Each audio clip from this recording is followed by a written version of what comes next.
Imebainika kuwa Albert Ojwang alifariki saa moja baada ya kufikishwa katika kituo cha polisi cha Central. Haya yamebainika kwenye jedwali la polisi katika kituo hicho, huku uchunguzi kuhusu kifo chake mikononi mwa polisi ukiendelea. Ripoti ndani ya kituo hicho zikibainisha kuwa damu nyingi ilimwagika muda huo ambapo mshukiwa alikuwa amezuiliwa. Mwanahabari wetu Ode Francis anatuletea picha za pekee za ndani ya seli alikokuwa amezuiliwa marehemu.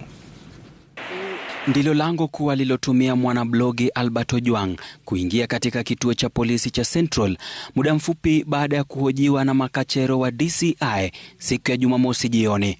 Hii leo maafisa wengi wa polisi walikuwa ndani na nje ya kituo hicho, hali hii ikiashiria uzito wa uchunguzi wa mauaji ya Albert.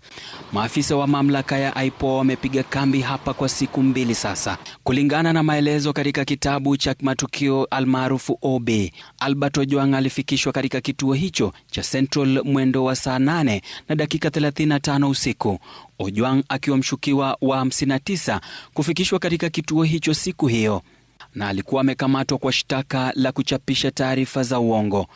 Ila saa 1 na dakika 10 baadaye, yani mwendo wa saa 9 na dakika 45, kifo chake kiliandikishwa katika kitabu hicho na kutiwa saini na maafisa wawili. Wapelelezi katika kesi hii wanachunguza baadhi ya vitu vilivyopatikana katika eneo la tukio, vikiwemo viatu ambavyo vilikuwa na damu, vazi jeusi, fulana ya rangi nyekundu, chupa ya maji pamoja na kikombe. Taarifa zaidi zinaashiria kuwa ndani ya seli ambayo Albert Ojwang alikuwa amefungwa kuna alama za damu kwenye kuta na sakafu, mbali na kuwepo kwa maji sakafuni. Inadaiwa kuwa Albert alikuwa peke yake katika seli iliyoko mwisho ya zingine katika kituo hicho.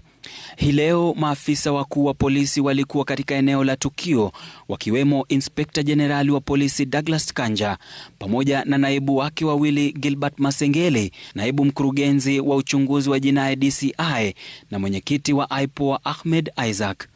Huku hayo yakijiri, afisi ya mkurugenzi wa mashtaka ya umma imesema hakuna ushahidi wa kutosha ya kumfungulia mashtaka mwanablogi mwingine Kevin Moinde, ambaye pia alikamatwa na kuzuiliwa katika kituo cha polisi cha Kamukunji. Ode Francis, runinga ya Citizen, Nairobi.